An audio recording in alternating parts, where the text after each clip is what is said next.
Salut, on se retrouve pour une nouvelle vidéo. Alors dans celle-ci, je vais te montrer l'évolution du terrain, toutes les cultures que j'ai mis en place, celles qui vont bien, celles qui vont moins bien. Je vais te montrer les plantations en bas des arbres, les nouvelles arrivantes sur le terrain et je vais aussi t'expliquer les projets que j'ai sur ce terrain, donc l'évolution qu'il y aura en principe sur le long terme. On commence tout de suite par la serre numéro 1, donc c'est celle où je faisais tous les semis, donc il y en reste encore. Parce que je fais des semis périodiques, donc toutes les 2 semaines je ressème des laitues, des mâches, tout ça. Donc il reste encore quelques semis. J'ai aussi des épinards, des poireaux qui poussent là, des choux. Et puis il reste encore les tomates. Donc les tomates c'est vraiment un truc que j'ai loupé cette année, je sais pas pourquoi. Mais là ça fait bien 40 ou 50 jours qu'ils sont semés. Ils sont vraiment pas très beaux. Donc je vais voir, ça c'est en retard quoi. Alors en culture auxiliaire, je vais le ricin. Donc c'est cela avec les grandes feuilles. Donc ça, en principe, ça éloigne les mulots. Et derrière, j'ai des petites tagettes. Donc c'est la famille des œillets d'Inde. Et ça permet d'éloigner les nématodes. Donc c'est des petits insectes qui mangent les racines des tomates. Cette serre, c'est la moins cultivée. Je fais juste une bande qui est là. Il y a de l'ail qui pousse, il y a des pommes de terre. Et je fais des cultures expérimentales. Donc là, en premier, c'est de la quinoa. Donc, la quinoa, ça ressemble beaucoup à des kénopodes. Et j'ai récemment remis en terre des lentilles. Donc là, c'est des lentilles blondes du puits. Et donc ça, c'est des cultures expérimentales que je fais pour essayer d'être autonome. Donc il y aura une vidéo dessus, spécialement sur la quinoa et les lentilles. Dans cette bande, j'ai aussi des navets Goldana et ceux-là, ils commencent à bien grossir et là, je suis content parce que c'est vraiment super bon ça. Cette serre me permet aussi de prendre ma douche avec de l'eau chaude. Donc l'eau est dans le tuyau noir qu'on voit ici. Tout au bout, il y a une sorte de gros entonnoir qui est fait avec une bouteille en 5 litres. Et donc comme ça, avec le soleil, ça permet de bien chauffer et je peux me laver avec de l'eau chaude que je n'ai pas dans mon bâtiment pour l'instant. On arrive maintenant dans la deuxième serre, donc c'est celle qui est vraiment mise en culture, où j'avais installé un système d'arrosage automatique en goutte à goutte. Donc c'est là que je replante toutes mes cultures pratiquement.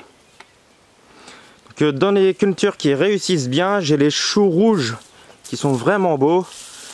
Je fais des expériences avec les pommes de terre aussi, donc je fais 3 manières différentes et je vais faire une vidéo spécialement dessus. Et donc là on arrive sur les choux rouges, donc c'est des choux qui grossissent vraiment vite et je trouve qu'ils sont beaux par rapport aux autres cultures. Donc ça c'est vraiment, là je suis vraiment content là. C'est aussi une serre où je fais quelques expériences, donc là j'essaye de faire pousser des radis noirs et des radis de 18 jours en même temps pour voir si les deux cultures sur la même ligne, est-ce que ça va bien ensemble, est-ce que je peux récolter les radis de 18 jours avant les gros radis noirs et que ça n'embête, que ça fasse pas trop concurrence avec. Dans cette serre, j'ai beaucoup de choses qui poussent. J'ai des choux rouges, des choux cabu cœur de bœuf, des pommes de terre, des oignons rouges, là des radis noirs, des carottes, radis de 18 jours, des haricots rouges nains, des choux de Chine aussi, enfin ce qui reste. J'ai des poivrons, des aubergines, de la poirée aussi, des choux cales, des courgettes et des melons pour l'instant. Donc ça fait quand même pas mal et avec plus ou moins de réussite. Donc là c'est les radis de 18 jours et comme on voit, ils sont attaqués par les limaces. Du coup ça pour les vendre, ça serait pas possible. Donc il faudrait que je trouve une solution pour les cultures suivantes. Après j'ai un problème aussi avec les carottes. J'ai mis 2 sortes de carottes, mais avec le tuyau, le goutte à goutte, et quand il fait chaud, le tuyau se dilate et du coup il bouge et des fois il écrase les cultures de carottes. Un autre problème que j'ai eu, c'est que j'ai semé les carottes trop près du bord. Et du coup quand je les ai arrosées, les graines ont dû ruisseler avec l'eau et ont dû partir dans l'allée. Ce qui fait que je n'ai qu'une ligne de carottes qui pousse assez bien sur les deux. Pour les tomates, là j'en ai déjà replanté quelques-unes, les plus belles. Et c'est des tomates qu'on multiplie depuis bien 10-15 ans. Et donc visiblement, elles se sont adaptées à nos méthodes de culture parce que c'est les plus belles. Une culture qui ne réussit pas, c'est la culture des choux de Chine. Que comme vous voyez, ça s'est fait ravager par les limaces. Alors dans cette serre, j'ai beaucoup de problèmes de limaces et ça, je pense que c'est dû parce que j'ai mis un paillage et aussi parce qu'il y a de l'arrosage automatique en goutte à goutte. Du coup, le sol il reste toujours frais et donc les limaces peuvent très bien se développer et bouger en même temps. Ce que je n'ai pas fait du tout dans l'autre serre où là il y a très peu de paillage et la terre aux alentours est très sèche. Une petite astuce que je vous donne, moi je fais mes étiquettes dans des bouteilles de lait et je marque la date et le nom de la plante quand ça a été semé. Et comme ça, ça me permet de tout répertorier sur un dossier Excel. Et donc pour les années suivantes, j'ai déjà une base de données pour savoir combien de temps ça se cultive et combien de temps je mets avant de les récolter. Un truc que je laisse aussi, c'est les tas de pierres comme ça. Et je vois régulièrement des lézards qui se faufilent dedans. Pareil sur la paille, il y a beaucoup de lézards qui y passent. Et du coup c'est une top parce que ça mange les limaces il me semble. Non non, laisse mon petit monstre.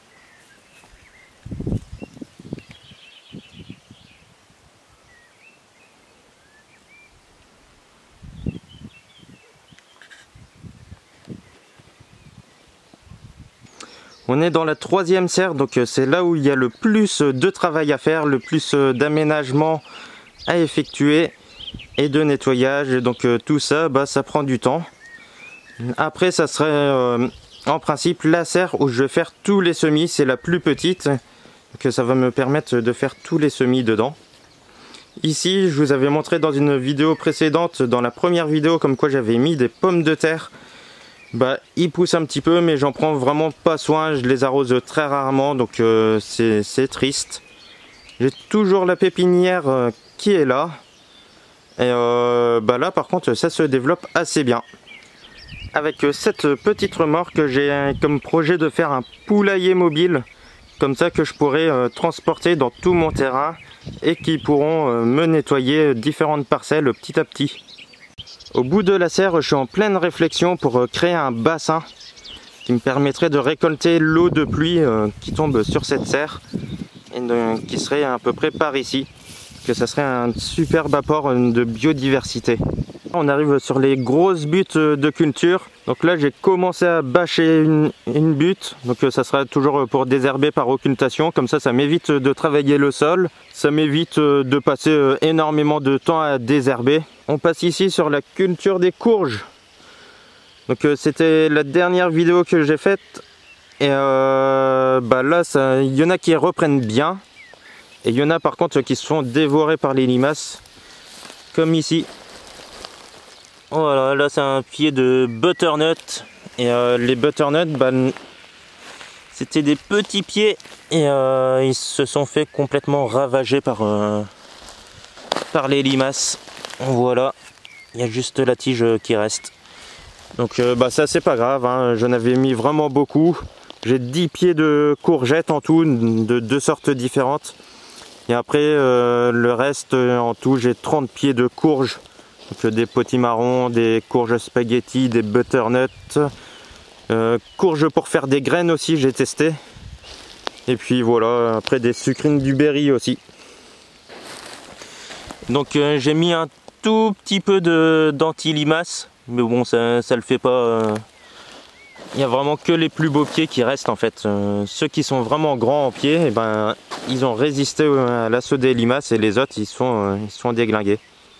Alors sur certains groupes ça a été vachement critiqué, comme quoi je mettais une bâche et que je disais que c'était sur sol vivant. Sous une bâche il y a vraiment beaucoup de vie qui s'y développe. Je vous conseille d'aller voir des vidéos de la ferme de Cagnols. Dessus il y a un agronome qui est passé là-bas et qui a fait un petit topo sur comment était le sol, la vie qui était dedans. Donc on voit comme quoi il y a vraiment beaucoup d'insectes qui s'y développent vraiment très très bien. Moi cette technique me permet de ne pas travailler le sol Parce que déjà je suis non mécanisé, donc comme je vous ai dit, j'ai pas du tout de motoculteur ou de motobineuse. Donc je me vois mal tout bêcher, plus de 200 mètres carrés à chaque fois. Et donc déjà ça, et en plus vu que j'ai pas envie du tout de remuer le sol, parce qu'il y a toute la vie qui s'est développée et il y a toute une structure qui s'est mise en place, que j'ai pas du tout envie de perturber, et ben le bâchage c'est le meilleur moyen pour désherber. Après je vais essayer de faire un apport massif de matière organique, donc ça sera du fumier, je vais essayer de récupérer du broyage de végétaux des paysagistes du coin. Et voir aussi ce qui se passe pour les déchetteries, essayer de récupérer les déchets verts qui sont mis en déchetterie si c'est possible. Et voilà les nouvelles arrivantes, donc c'est des chevaux, 2 femelles en principe. Le petit quoi qui s'y habitue, hein. Avant il y avait peur, et ben maintenant il veut aller les voir à chaque fois.